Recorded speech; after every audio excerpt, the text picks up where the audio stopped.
In a world where comfort was a distant memory and warmth a fleeting dream, two tiny kittens, barely more than pea-sized bundles of fluff, faced an unimaginable horror. Their mother, the very source of their fragile existence and the promise of protection, vanished without a trace, leaving them utterly alone to the mercy of a harsh, indifferent world. One moment, her comforting presence enveloped them. The next, an icy void. They cried out, their tiny meows echoing in the vast silence, a desperate plea for a warmth that would never return.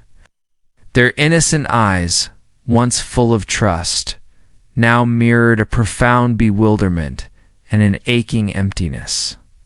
It was an abandonment so cruel, so sudden, that it threatened to extinguish their flickering lives before they had even truly begun.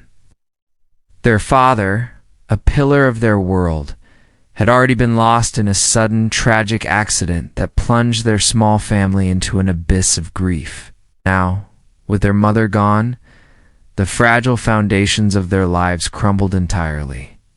The elder brother, still a kitten himself, but forced into premature adulthood by circumstance, carried the crushing weight of their survival. His heart, heavy with a grief no young creature should bear, was torn. How could he protect his little sister, so vulnerable and innocent, from the relentless chill and gnawing hunger?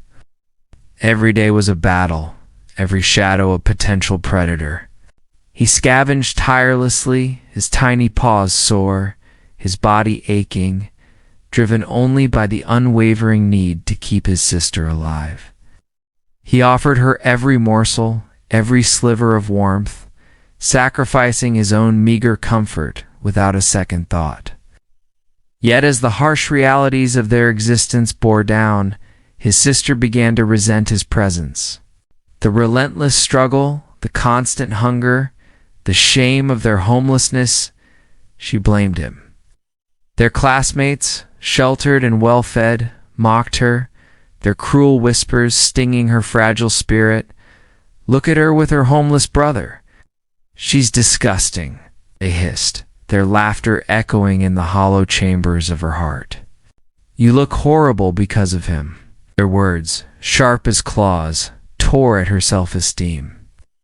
Overwhelmed by shame and the yearning for a normal life, she confronted him, her voice laced with bitterness.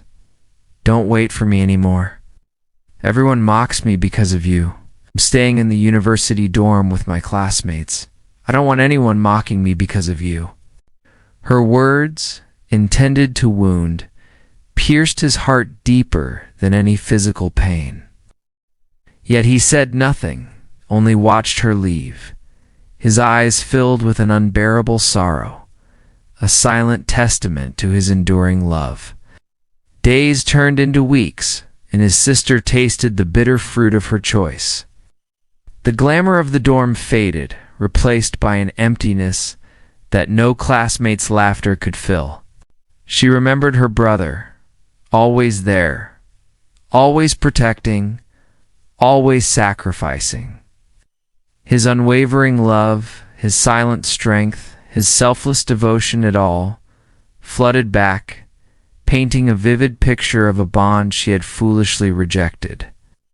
The realization hit her like a thunderclap. He had given her everything, even his own precious time, his very essence. He was not just a brother. He was her father, her mother, her only unwavering support in a world that had abandoned them. Overwhelmed with remorse, tears streaming down her face, she sought him out, her heart heavy with regret. She found him frail and weary, but still radiating that quiet strength. "Don't cry, brother," she sobbed, her voice breaking. "I was wrong. You gave me everything, even your time. I am so sorry." In that moment, surrounded by the echoes of their shared hardship and his boundless love, she understood. He was her hero, her protector, her anchor in a storm-tossed life. She embraced him, a silent promise to cherish him forever. A testament to the unbreakable bond forged in the fires of abandonment and sacrifice. She was proud of him, fiercely proud, and knew that no matter what trials lay ahead, they would face them together. Two tiny survivors bound by a love stronger than any adversity.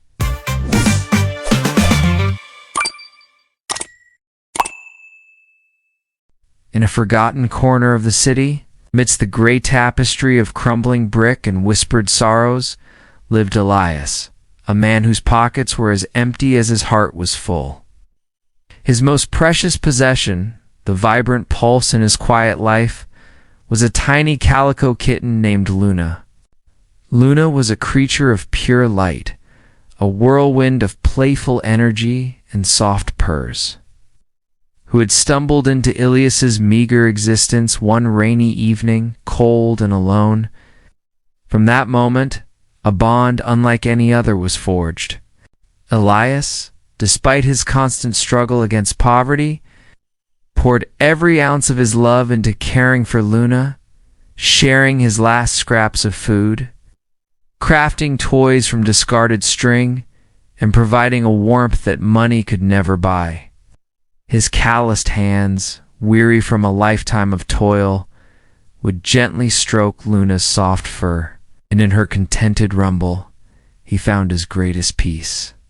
But time, an unforgiving adversary, began to chip away at Elias. A persistent cough became a deep, racking tremor, and his once strong frame grew frail.